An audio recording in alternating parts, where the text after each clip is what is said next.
already established that the S-Class is pretty much the ultimate plutocrat's runabout. In fact, we reckon there's only one company that could beat Mercedes. And that's Mercedes. But even they'd have to go some, which is exactly what they've done. Meet the new mother of all limousines, the Maybach 62. Suddenly, the S-Class seems a little bit, well, small, and a little bit cheap, too. Jeremy's cost £87,000. This costs £281,380. But before you rush out to buy one, I went to Germany to try it out for you.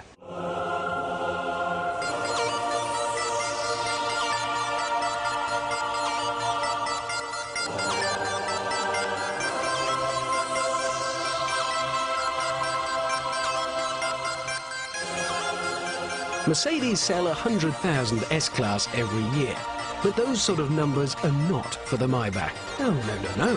1,000 a year will be plenty. So we are breathing very rarefied air indeed.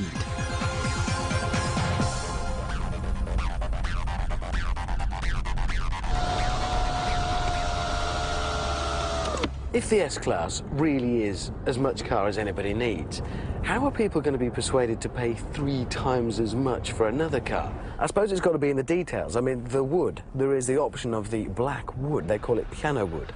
It's made by Steinway. And then there's the soundproofing. The wheel arches are lined with a special fibrous textile. And elsewhere around the car, there are microfiber tiles, whatever they are. But the result is, it is spookily quiet in here. In fact, I wonder how fast we've actually got to go before there's any noise to back up the only other evidence I've got that we're moving, which is scenery flashing past the windows.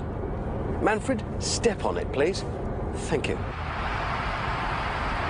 Right, we're doing 150, no noise. I know how fast we're going because I've got a speedo up there along with a clock and a thermometer. And isn't that just the ultimate control freak's gizmo? I think I can hear something. Not sure. I think they're just moving the scenery faster. It's boring speed. 250 kilometers an hour is about 155 mph. And noise? What noise? I'm starting to get the point of this thing. In order for Mercedes to set a new standard in limousinery, they had to revive the old Maybach brand. This was Germany's answer to Rolls-Royce and Bugatti in the 20s and 30s. And just like the Maybach today, they were very, very big cars. But then they were mostly taken up with bonnet, with a tiny little cabin bolted onto the back. The interior space was actually pretty pokey. This, though, well, yeah, it's huge and very long, but most of that length is taken up with providing interior accommodation. 62 stands for 6.2 metres long, and they must expect customers to be as tall as they're rich, though the chauffeur is hardly left perched on a packing crate. Oh yes, and at the front, this is the world's most powerful production engine. And I think it's running. Yeah, there's heat coming off it. It's running. Passengers cosseted in what begs to be called the salon can gaze into the heavens or dismiss them at the touch of a button, thanks to a photoelectric sunroof.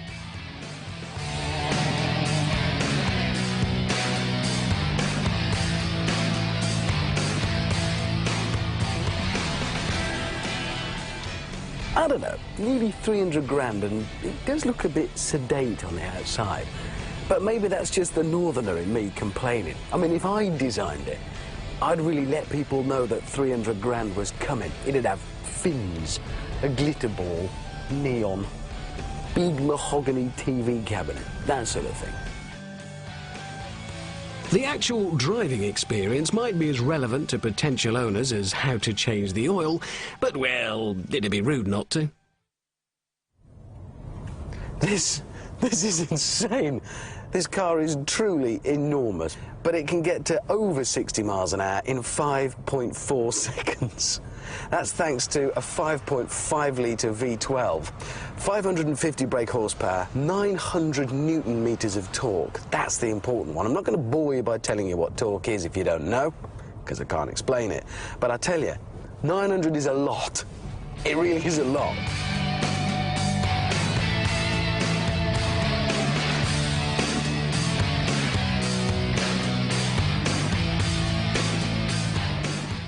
Even up here, at the top of the motoring pile, you can buy optional extras. Not admittedly mats and alloys type stuff, but you can have a walnut dividing panel to separate the help in the front. That's £20,000. On the cheaper side, you can get an outdoor speaker system for 1,200 quid, so you can shout at the peasants. Oh, and that photoelectric sunroof, that's 10 grand.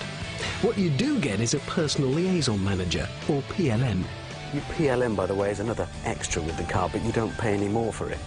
You don't ring in to book servicing so much as call him, he'll get you Madonna tickets or move the Eiffel Tower 3 feet to the left because it's shadowing your Maybach. That kind of stuff.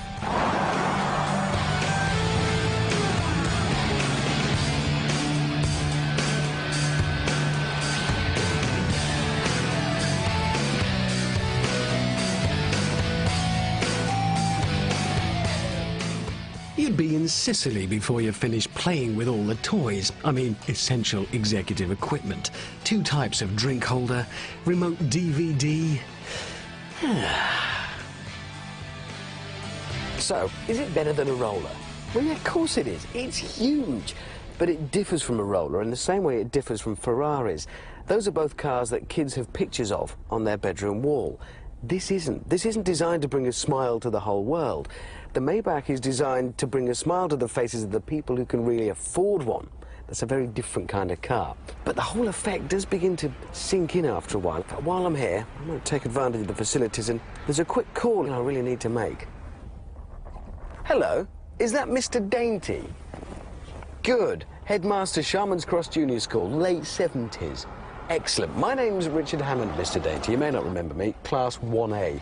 Mrs. Levy's class, yeah. There's a few points I'd like to take up with you, actually. Just thinking back to those days. A few things you said. Yeah, you might remember. Amount to nothing. That was it. Go nowhere. That's me. Short bloke.